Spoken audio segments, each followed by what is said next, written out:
विश्व मधुमेह दिवस 2025 पर कैलाश दीपक अस्पताल में जागरूकता अभियान। विश्व मधुमेह दिवस 2025 के अवसर पर कड़कड़डूमा स्थित कैलाश दीपक अस्पताल में मधुमेह जागरूकता अभियान का आयोजन किया गया। अभियान का मुख्य उद्देश्य लोगों को मधुमेह के बढ़ते जोखिम, समय पर पहचान, उपचार और जीवन शैली में सुधार के महत्व के प्रति जागरूक करना था। अस्पताल की चिकित्सा टीम ने इस वर्ष की वैश्विक theme diabetes and well being के अनुरूप प्रतिभागियों को मधुमेह और संपूर्ण स्वास्थ्य के संबंध पर विस्तृत जानकारी दी। क्वेश्चन आजकल के लाइफस्टाइल को लेकर अगर हम देखें तो हमारी डाइट है। अब पैक्ड फूड का ज़माना है, हर चीज़ आपके फ़ोन कॉल पर आ जाती है, जिसकी वजह से हम ज़रूरत से ज़्यादा खाते हैं या ज़रूरत से ज़्यादा क्वांटिटी में नहीं, कैलोरी वाइज खाते हैं। तो प्रैक्टिकली अगर हम मीठे या junk food, bakery products in सब को निर्धारित कर लें तो हम अपना रिस्क कम कर लेंगे। एट द सेम पॉइंट अगर हम खाना टाइम टू टाइम खाएं, गलत टाइम पे ना खाएं, गलत ज़्यादा ना खाएं, उससे भी हमारी डाइट पर फ़र्क पड़ेगा। जेनेटिक का अहम रोल माना जाता है। तो जेनेटिकली अगर हम कितना परसेंट चांस है ये होने का डायबिटीज, और जेनेटिक में कौन कौन आता है? देखिए, जेनेटिक का परसेंटेज के हिसाब से कैलकुलेशन नहीं होती है। जेनेटिक होना, जेनेटिक हिस्ट्री होना बेसिकली वो एक रिस्क फैक्टर है।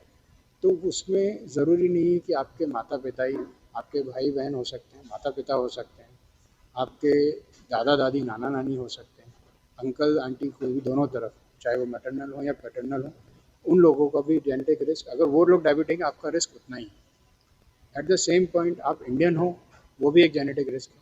एशियंस को डायबिटीज़ होने का रिस्क ज़्यादा होता है, इंडियंस को डायबिटीज़ होने का रिस्क ज़्यादा होता है। जो नॉन मॉडिफाइबल है, आप इनको मॉडिफाई नहीं कर सकते, आप इन चीज़ों को चेंज नहीं कर सकते, आप ऑलरेडी रिस्क में हो। जो मॉडिफाइबल हैं वो उनको आप चेंज कर सकते हो, जो लाइफस्टाइल चेंजेस हैं वो आप कर सकते हो, अपना स्ट्रेस लेवल कम कर सकते हो, नींद इंप्रूव कर सकते हो, उन सब चीज़ों से आपको फ़ायदा हो। भारत में ज़्यादा रिस्क क्यों है? क्योंकि भारत में हमारा लाइफस्टाइल जो है वो वेस्टर्न वर्ल्ड के हिसाब से चेंज हो गया। तो अब हम जो हमारा सीजनल फ्रूट्स हैं, सीजनल सब्जियां, उनको तो कम खा रहे हैं, हम बाहर का खाना या पैक्ड फूड ज़्यादा खा रहे हैं। हम शुगर इंटेक बहुत ज़्यादा बढ़ गई है, शुगर हर तरह से कंज्यूम हो रही है, चाहे वो हम सोचें कि सिर्फ चॉकलेट्स में, ऐसा नहीं है। हर तरह के बेकरी प्रोडक्ट्स में शुगर ऐड हो रही है, हर तरह के प्रिजर्वेटिव्स में कई जगह पे शुगर ऐड हो रही है। जो कोल्ड ड्रिंक्स हम पी रहे हैं वो बहुत ख़राब है सेहत के लिए। तो कोई भी कोल्ड ड्रिंक रहने दो, हम एक ही गिलास के अंदर बहुत ज़्यादा शुगर इंटेक कर रहे हैं, और जितना हमारी कैलोरी इंटेक हो रहा है उतना हम एक्सरसाइज करके उसको बर्न नहीं कर रहे, जिसकी वजह से रिस्क बढ़ता जा रहा है। सर, जनरली देखा गया है कि जो शुगर कहते हैं वो मिठाई वगैरह तो खा लेते हैं, लेकिन चाय तो चाय बिना मतलब किसी की चाय पीते हैं। वो अक्सर क्या होता है। ऐसा क्या वजह है? क्या ऐसा सही में ये साइंटिफिकली है ऐसा कि डायरेक्ट शुगर लेने से ज़्यादा नुकसान है? दोनों क्या मिल दोनों का नुकसान बराबर है। वो एक कॉमन प्रैक्टिस है, लोग कहते हैं कि हमने चाय तो फीकी पी रहे हैं लेकिन वो मीठा खाते रहते हैं, तो वो गड़बड़। आप चीनी, शक्कर, गुड़, जिस भी तरह का सिंपल शुगर इंटेक जब भी करेंगे आपकी शुगर्स बढ़ेंगी, तो वो गलत है।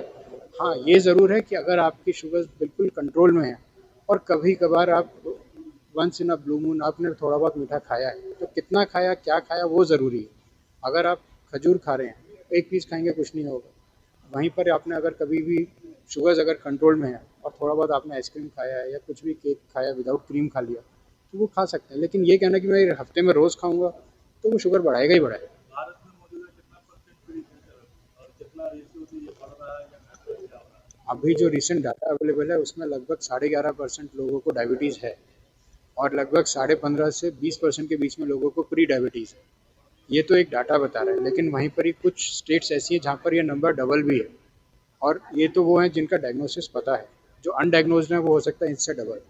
कौन कौन शहरों में ज़्यादा है सर भारत में, और क्या ग्रामीण लेवल पर भी ये स्पाइक हो गया? अब एक समय था जब हम कहते थे ये सिर्फ शहरों की बीमारी है, लेकिन अब ये ग्रामीण एरिया में भी उतनी ही है जितनी अब शहरों में है। और स्टेट वाइज देखें तो काफ़ी सारी स्टेट्स ऐसी हैं जिनमें पहले ये बहुत कम था पर अब तेज़ी से बढ़ रहा है, जैसे गोवा में बढ़ रहा है। तो ऐसा नहीं है कि वो एक पर्टिकुलर स्टेट है, सभी स्टेट्स में बढ़ रहा है, किसी में कम किसी में ज़्यादा। इलाज सर इसका क्यों नहीं निकल पाया है? आखिर कब तक इंतजार करना पड़ेगा? डायबिटीज़ का इलाज तो हम कई सदियों से कर रहे हैं। पूरी तरीके से क्यों होने?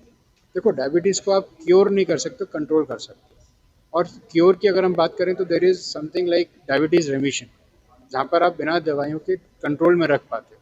तो जिनकी डायबिटीज़ अर्ली स्टेजेस में जिनको पता चल जाए, वो लोग सिंपल सी चीज़ कर सकते हैं ना, जो लाइफस्टाइल हमने डिस्कस करी, अगर वो फॉलो कर रहे हैं, अगर इनका वेट बहुत ज़्यादा है, वो 5 से 10% अपना वेट लूज़ करते हैं, 10 से 15% वेट लूज़ करते हैं, तो हो सकता है वो डायबिटीज़ रेमिशन में आ जाए। तो डायबिटीज़ रेमिशन में रहना मुश्किल नहीं होगा, लेकिन डायबिटीज़ ख़त्म हो जाना है कि मैं बोलूँ आप डायबिटिक हो लेकिन अब आप लड्डू खाओ और शुगर नहीं बढ़ेगी, वो होना मुश्किल है। तो ट्रीटमेंट जहाँ तक अवेलेबल है, अब इंडिया में तो ट्रीटमेंट काफ़ी सस्ता है बाकी कंट्रीज से कंपेयर करें और ईजिली अवेलेबल है। तो राइट टाइम पर आप डॉक्टर्स को दिखा रहे हैं, टाइम टू टाइम अपनी दवाइयाँ चेंज करा रहे हैं, अपने टेस्ट करा रहे हैं, शुगर्स कंट्रोल में रख रहे हैं, यही ट्रीटमेंट है जो करना है। और टाइम से करेंगे तो बहुत मुश्किल नहीं है। इलाज के मामले में क्या भारत दुनिया के लेवल पे भारत में इलाज अभी जो वर्ल्ड की बेस्ट दवाइयाँ हैं वो भी इंडिया में अवेलेबल है। नाम बता दिए? मेरा नाम डॉक्टर आशीष सैनी, मैं कैलाश दीपक हॉस्पिटल में कंसल्टेंट एंडोक्रोनोलॉजिस्ट और diabetologist. Bureau report, team A1 news.